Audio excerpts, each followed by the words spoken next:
मानते हुए ये हम शासन में हो, राजनीति में हम काम करते हैं। मगर लल्लू जैसे आदमी क्या है, हमारा फैमिली फर्स्ट पार्टी है ये। चाहे लल्लू जी हो, पूरा आरजेडी अपना फैमिली के हित में काम करा, पूरा कांग्रेस पार्टी सोनिया गांधी बेटे के हित के लिए काम करने वाली अकेली पार्टी हो, अकेली व्यक्ति जो है आज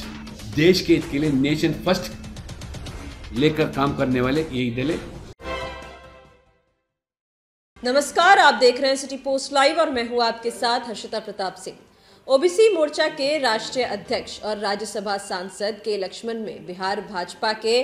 कार्यालय में आज प्रेस वार्ता की, जिसमें उन्होंने कहा कि प्रधानमंत्री नरेंद्र मोदी के कार्यकाल में ओबीसी समाज का सम्मान बहुत बढ़ा है, ओबीसी समाज के लिए बहुत काम किया गया है। तो वहीं उन्होंने कहा कि इस मुद्दे को लेकर मोर्चा 10,000 से भी ज्यादा सम्मेलन देश भर में करेगी। उन्होंने जानकारी दी कि कल यानी कि 9 मार्च को बिहार के पालीगंज में एक कार्यक्रम किया जाएगा, जिसमें मुख्य अतिथि केंद्रीय गृह मंत्री अमित शाह होंगे। तो वही उन्होंने लालू यादव पर भी जमकर निशाना साधा। आपको बता दें, उन्होंने सवाल खड़े किए कि इस तरीके के क्षेत्रीय दल जो है, चाहे वो लालू यादव का हो या फिर उत्तर प्रदेश में मुलायम सिंह यादव का, इन्होंने हमेशा ही ओबीसी के नाम पर राजनीति तो की है, लेकिन उनके लिए काम आखिर किया तो क्या किया, इसका कोई जवाब नहीं है। साथ ही उन्होंने पूछा कि ये लोग ओबीसी के नाम पर राजनीति करते हैं तो लालू यादव ने कर्पूरी ठाकुर को पहले ही सम्मान क्यों नहीं दिलवाया, उन्हें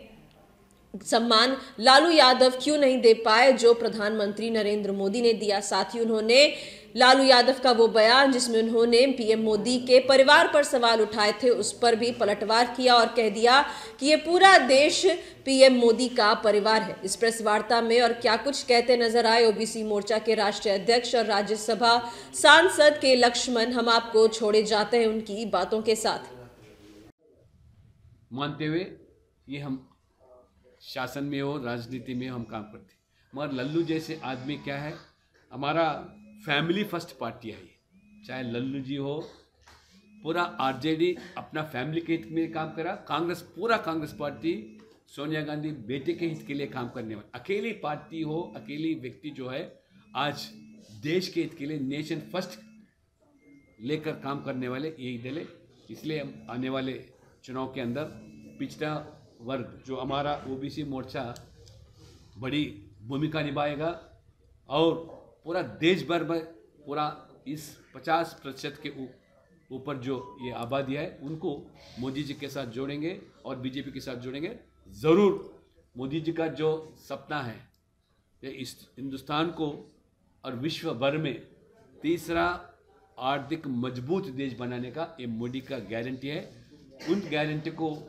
ये उनका सपने को साकार करने के लिए ओबीसी मोर्चा भी इस चुनाव में एक सक्रिय भूमिका निभाकर पूरे समाज को जोड़ने का हम प्रयास करेंगे। कल जो अमित शाह जी का जो महासम्मेलन होने वाले, एक बड़ा संदेश पूरा देश को दिया जा रहा है और इतना बजट आवंटित किया और हमारे ओबीसी बच्चा अच्छा शिक्षा प्राप्त करने की। आपके ज़माने में, कांग्रेस के ज़माने में एक साल में 6,700 बजट आप जो दिया गया, मगर पिछली बजट में मोदी जी सरकार ने 13,000 करोड़ बजट आवंटित किया, मगर इसका लगभग 2 गुना। इस तरह जो अन्य योजना जो मोदी जी ने सरकार ने दिया और अंबेडकर जी के नाम पर केंद्रीय क्षेत्र योजना, पिछड़ा वर्ग के महिला छात्रों के लिए 50% जो फंडिंग दिया जा रहा, जो आरक्षण दिया रहा, ये मोदी जी सरकार से संभव हुआ। प्री मैट्रिक स्कॉलरशिप हो और प्रधानमंत्री वेंचर कैपिटल फंड 2018 में, इसके पहले सिर्फ और सिर्फ एससी और एसटी को, अनुसूचित जाति अनुसूचित जनजाति के लिए ही एक उद्यमी के लिए अलग प्रावधान था। और मोदी जी समझे क्यों हमारे ओबीसी के जो पढ़े लिखे बच्चे हैं सिर्फ नौकरी के करना है, उनको भी एक बड़ा उद्यमी बनाने के लिए, उद्योगपति बनाने के लिए प्रधानमंत्री वेंचर कैपिटल फंड भी अलग प्रोग्राम दिया, ताकि उससे आज कहीं हजारों संख्या में पिछड़ा वर्ग समाज के आज पढ़े लिखे नौजवान स्टार्टअप आज किया गया, लागू किया गया, और यूनिकॉर्न के अंदर भी आज पिछड़ा वर्ग का पिछली बजट की सदन के अंदर चरण सिंह जी के जो पोते के नाते जयंत चौधरी ने जो भारत रत्न दिया, उसके बारे में उल्लेख करने के लिए प्रयास किया, तो कांग्रेस ने किस तरह विरोध किया और जयंत चौधरी को भी किस तरह वो अपमान किया, पूरा देश जानती है। इसलिए ये लोग ओबीसी समाज के नाम पर, अति पिछड़ा वर्ग समाज के नाम पर अपना परिवार के हित के लिए काम करें, मगर कभी इन समाज के लिए काम नहीं, चाहे लल्लू प्रसाद यादव जो मुलायम सिंह यादव जी हो। इसलिए कि ये समझते हैं, जानते हैं कि अगर अपना बेटा का कल्याण हो गया तो पूरा समाज का कल्याण होगा, ये मानते हैं। मोदी जी ने जब ऐतिहासिक निर्णय पिछड़ा वर्ग आयोग से लेकर नीट के माध्यम से होने वाले परीक्षाओं में ओबीसी के लिए 27% आरक्षण देना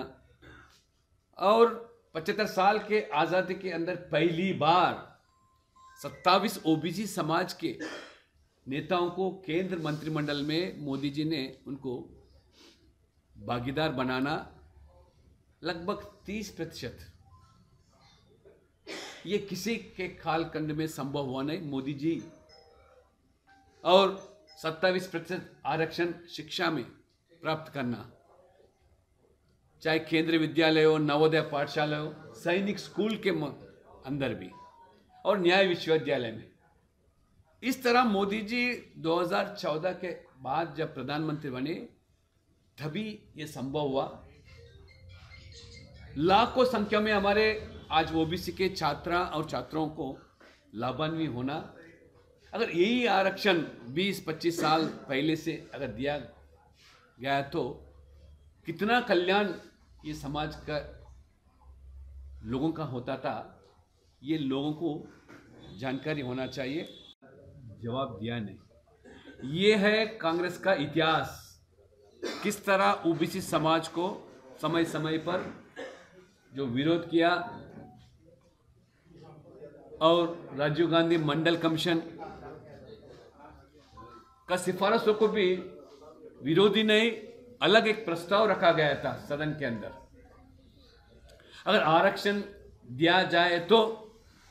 आर्थिक रूप के माध्यम से ही देना चाहिए। ये जाति के नाम पे देने से,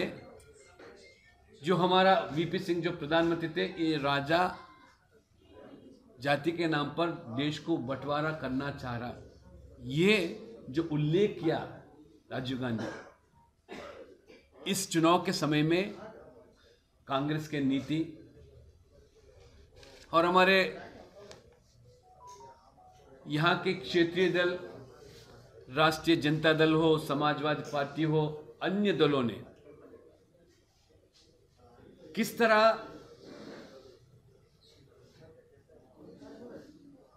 मोदी जी प्रधानमंत्री बनने के बाद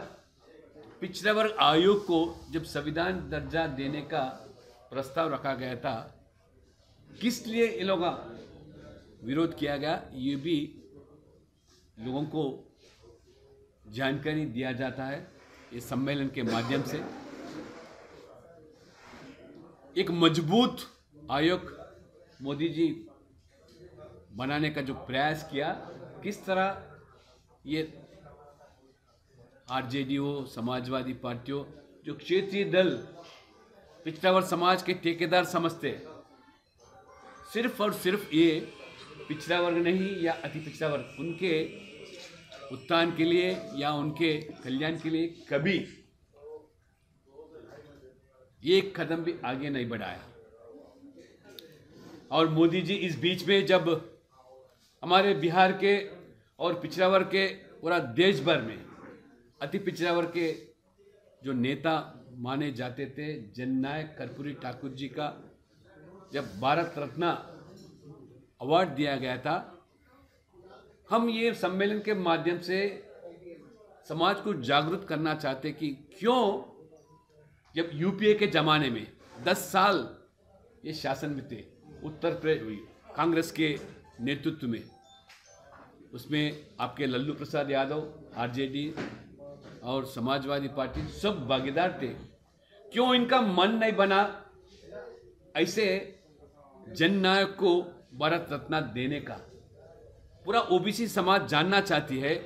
अति पिछड़ा वर्ग समाज भी जानना चाहती है, क्यों नहीं दिया गया, क्यों इनका मन नहीं बना? उतने ने एक किसान नेता चरण सिंह जी को भी भारत रत्न मोदी जी से ही संभव हुआ, मोदी जी सरकार से ही संभव हुआ।